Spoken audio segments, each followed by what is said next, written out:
आज हमारा caveman full पागल मोड में था। कछुए को स्पोर्ट्स बाइक समझकर व्रूम व्रूम कर रहा था। चीते से रेस लगाई, 2 सेकंड में ही गिर पड़ा। मगरमच्छ पर सर्फिंग, हाथी की सूंड पर झूला। भाई इसको डर नाम की चीज पता ही नहीं।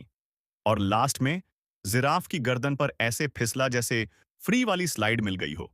जंगल बोला, भाई तू एडवेंचर कर रहा है या हमारा दिमाग हिला रहा है?